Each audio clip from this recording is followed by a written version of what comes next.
इतना ज़्यादा क्रेडिट हमारी इस्टेब्लिशमेंट को देना कि वो पता नहीं इस तरह से लोगों को बना देंगे, गिरा देंगे, ये इनके पास सिवाय क्वेरियन के, सिवाय डंडे के, तो इस डंडों पे तो लोग नहीं बनते ना गिरते हैं ना बनते हैं। पाकिस्तान का जो मॉडल इस्टेब्लिशमेंट चला रही थी वो पाकिस्तानी इस्टेब्लिशमेंट नहीं चला रही थी, वो इंटरनेशनल इस्टेब्लिशमेंट चला रही थी। जो उनकी एक मीटिंग की उन्होंने, जिसमें फॉर्मी कमांडर्स जितने भी थे उनको भी बुलाई, तो उनसे जब पूछा तो उन्होंने कहा नवाज शरीफ को नहीं आने देना है, ये इमरान खान को लाना है।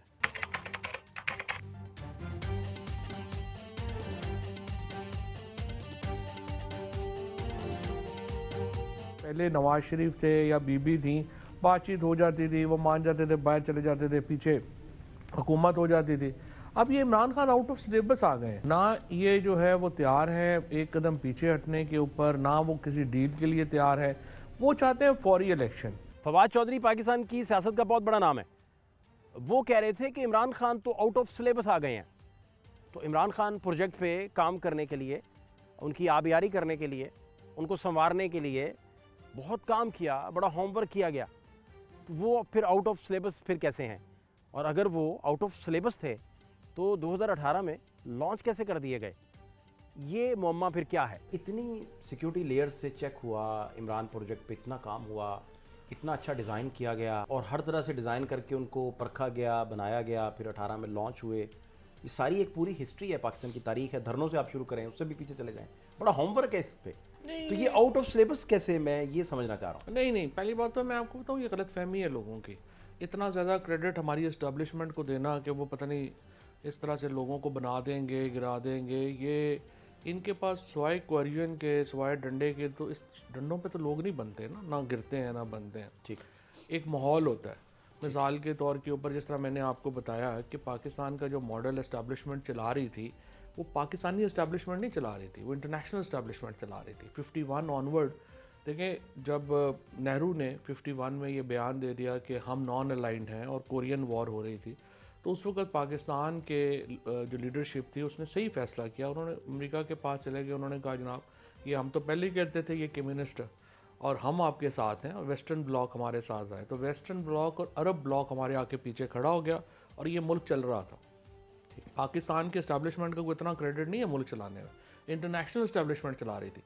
अब जब यूएसएसआर ख़त्म हुआ है तो हमारे लोगों को समझ ही नहीं आ रही है कि आखिर हमारी पोस्ट यूएसएसआर हमारी पोजीशन क्या होनी है। तो पाकिस्तान को इन्होंने एक बहुत बड़े, हम इस वक्त एक आप समझिए कि एक चैलेंज से गुजर रहे हैं, क्योंकि अभी हमें समझ नहीं आ रही आखिर हमने चाइना की डिमांड्स जो हैं वो भी बड़ी अजीबोगरीब हैं और अमेरिका के लिए जो है वो इस रीजन में फ़िलहाल इंटरेस्ट नहीं है। चले, मैं कहता हूँ प्रेसिडेंट ट्रंप जो है वो इमरान खान की ट्वीट नहीं भी करते, लेकिन वो पैसे तो नहीं ना दे रहे हमें, पैसे अमेरिका से नहीं आने, ये तो श्योर है ना। तो पैसे नहीं आने, अरब मुल्कों से पैसे नहीं आने, अमेरिका से पैसे नहीं आने। और ये भी शहबाज शरीफ साहब की या किसी की भी गलत फहमी है कि पाकिस्तान 2 सालों में टर्न अराउंड हो जाएगा। ये मुल्क ऐसे नहीं टर्न अराउंड होते। अभी आप इज़राइल जो आज इतना बड़ा टेक्नोलॉजी जाइंट है, आप ज़रा इसकी हिस्ट्री पढ़ें। 85 में उन्होंने अपने इस प्रोग्राम की बुनियाद रखी थी। 40-50 साल लगे हैं इसराइल को यहाँ पहुँचते। ये मुल्क ऐसे थोड़ी हो जाता है। मुल्क है, इधर पाकिस्तान है तो 2 साल सड़क नहीं बनती तो मुल्क टर्न अराउंड हो जाएगा।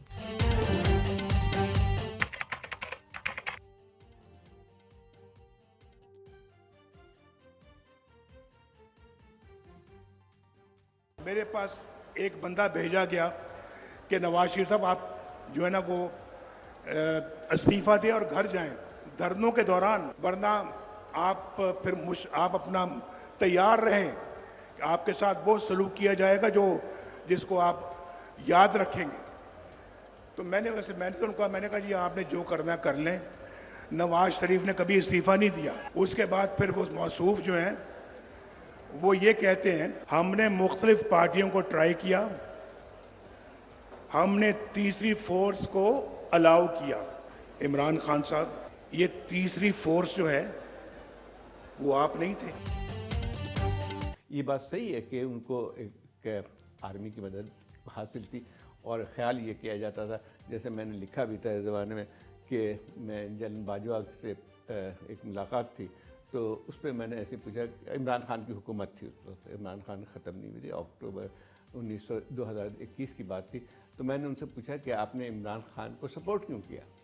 तो उन्होंने जवाब दिया कि जब उसने चूँकि नवाज शरीफ साहब को वहाँ पे डिस्क्वालीफाई कर दिया था और उन पर जो इल्ज़ाम थे, तो उसके बाद उन्होंने कहा कि जो उनकी एक मीटिंग की उन्होंने, जिसमें कौमी कमांडर्स जितने भी थे उनकी बुलाई। तो उनसे जब पूछा तो उन्होंने कहा नवाज शरीफ को नहीं आने देना है, ये इमरान खान को लाना है। अच्छा, उसके बाद उन्होंने कहा कि उनकी जो है बेगमात को भी बुला लिया। उसमें 99% उन्होंने की राय ये थी, ये जनरल बाजवा ने वाकया सुनाया आपको? बाजवा ने अच्छा, कि उन्होंने कहा इमरान खान को लाना है। अच्छा। तो खैर वो आ गए। तो बात ये थी कि ठीक है, सपोर्ट मिली उनको, सब कुछ मिली, लेकिन एक और बात भी हम सब जानते हैं कि इमरान खान का अपना एक वो है, यानी जिसको कहते हैं कि एक एरोगेंस भी रहा है और दूसरी बात ये है कि उनका एक लिहाज से जिसको कहते हैं एक करिश्मा भी रहा है, एक उनकी जो है कल्ट फॉलोइंग कह लें या उनकी जो है सेलिब्रिटी स्टेटस रही है। तो वो जो है उनके लिए मुमकिन नहीं था कि वो पूरी तरह आदमी उनको कंट्रोल में चला सके। इनफैक्ट किसी भी हुक्मरान को किसी तरह भी अगर लेके भी आते हैं तो ये मुमकिन नहीं होता है सिविलियंस को कि वो पूरी तरह जो है उसी तरह चलाया जाए जो कि मर्जी होती है इस्टेब्लिशमेंट की। ठीक है। अभी ये गवर्नमेंट चल रही है, लगता तो यही है कि इनके दरमियान बहुत ही आमांगी है। आमांगी इसलिए है कि इस हुकूमत ने पूरी तरह इनको दे दिया है जिसको कहते हैं फुल स्पेस, जहाँ पे अगर जितनी देखा जाए कि इन्वॉल्वमेंट जो है इस्टेब्लिशमेंट की आ रही है वो आपको इससे पहले किसी सिविलियन हुकूमत में नज़र नहीं आती थी। लेकिन वही सवाल पैदा होता है कि क्या ये जो एक लिहाज से इनहेरेंट कॉन्ट्रडिक्शन है इनके इस पूरे सिस्टम में फिर से उभर के आएगा या नहीं आएगा।